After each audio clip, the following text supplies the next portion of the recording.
Hello students, good morning.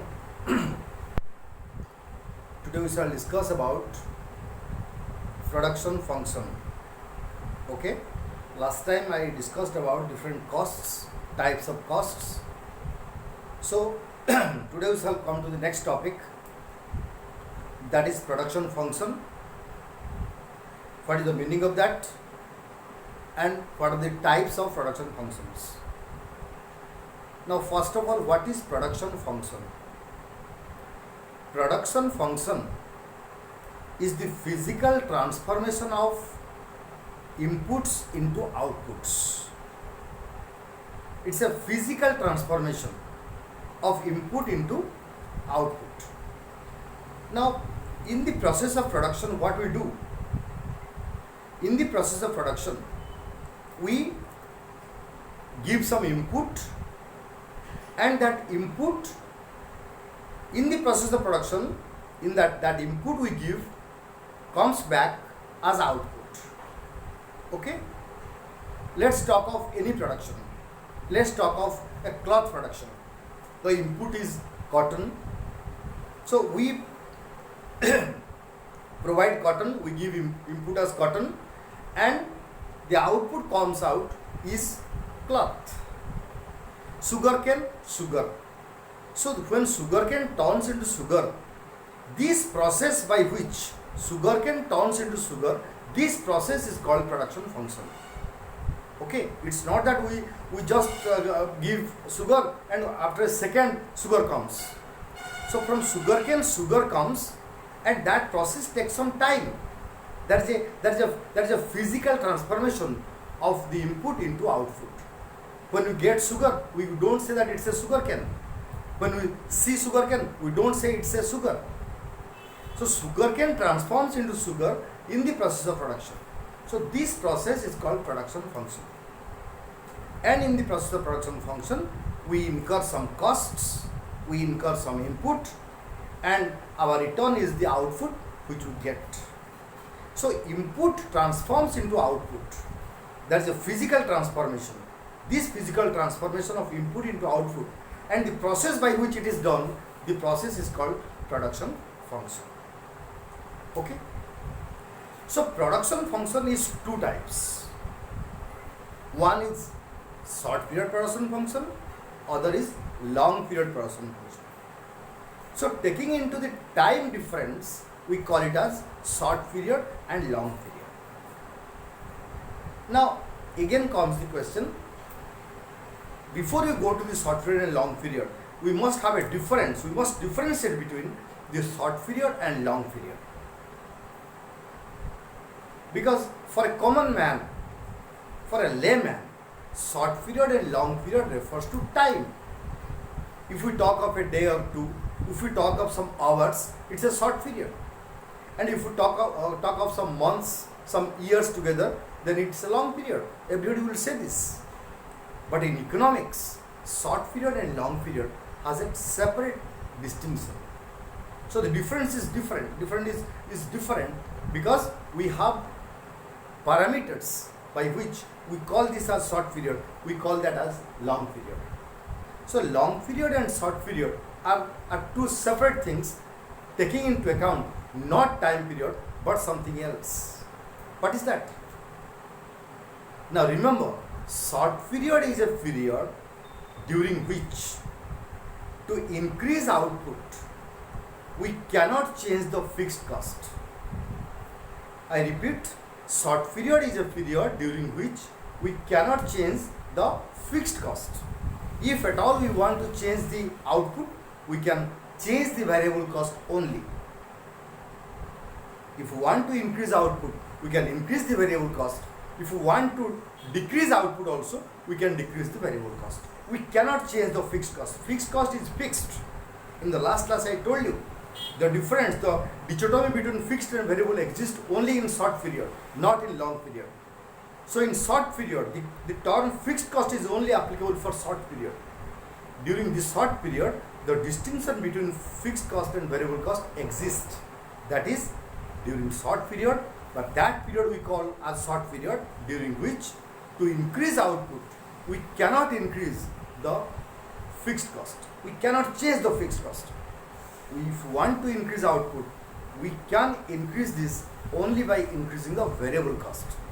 What is that?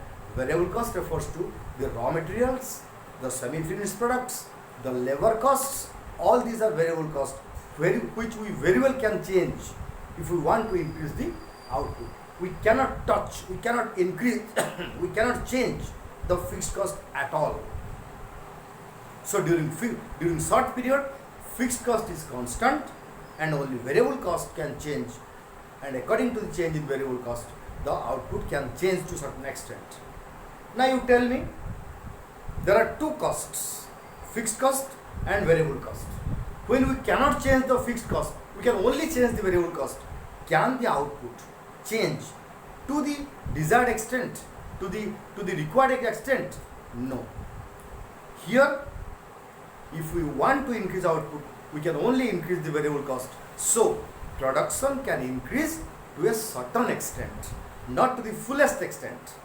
So, we can say in short period, supply is adjusted to demand partly. Supply can increase partly to the change in demand, not fully.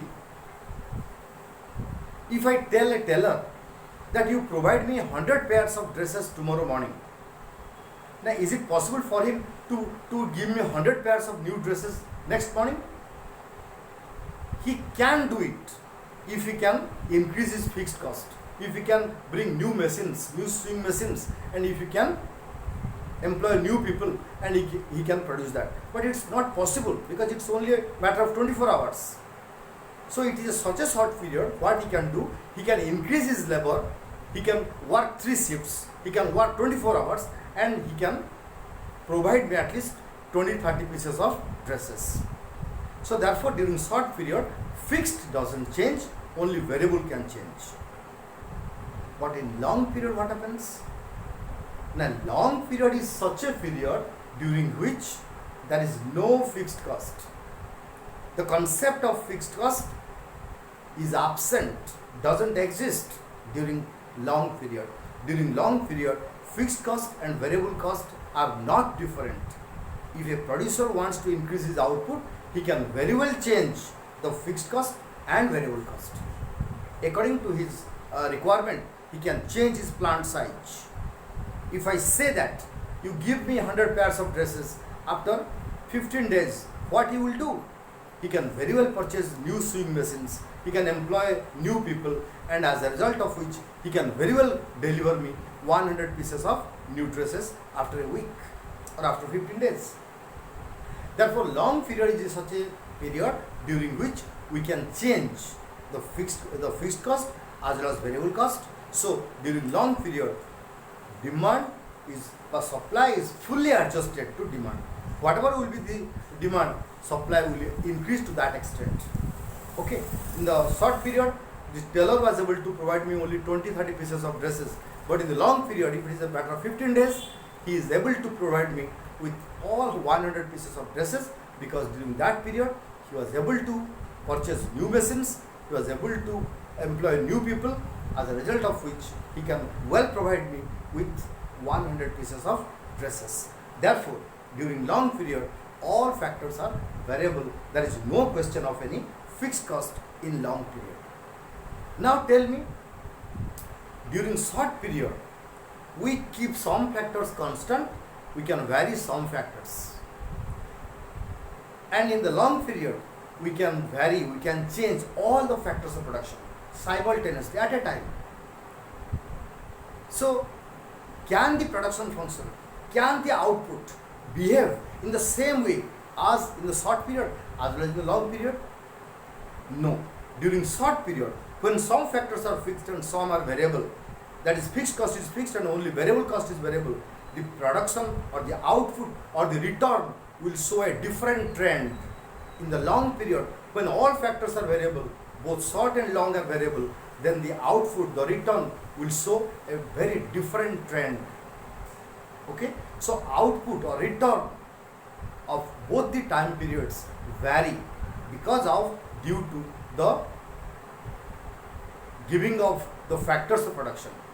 Because in the short period, factors, all factors are not variable, but in the long period all factors are variable. Therefore, during these two periods, the production function doesn't never behave in the same particular trend. Therefore, in the short period, the production function behaves differently.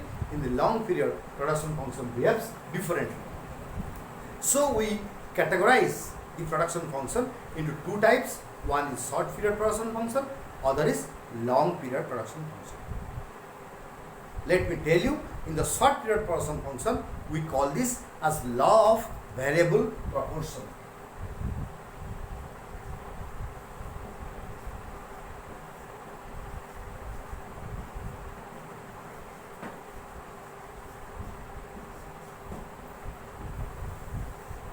The short period production function is known as the law of variable proportion, whereas the long period production function is known as the laws of returns to scale. So from the name itself, we categorize, we differentiate the short period and long period production functions. Now this is called the law of variable proportion.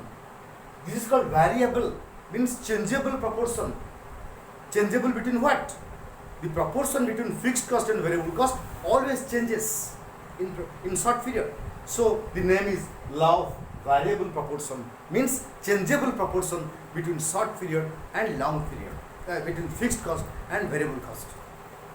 So we give some proportion of fixed cost with some proportion of variable cost. In the next period of time, we keep the fixed cost constant, we increase the variable cost. In the third time period, again we keep the fixed cost constant, we change the variable cost. So here the two costs proportion changes. Therefore this law is known as law of variable proportion. And the other is laws of returns to scale, that we shall discuss later on. So this is all about the meaning of production function and the types, two types. Next time, when I shall send the next video, I shall discuss about the law of variable proportion, which is known as the short period production function. Okay, thank you for watching. Please watch all my videos so that I can easily complete my course. Right? Thank you.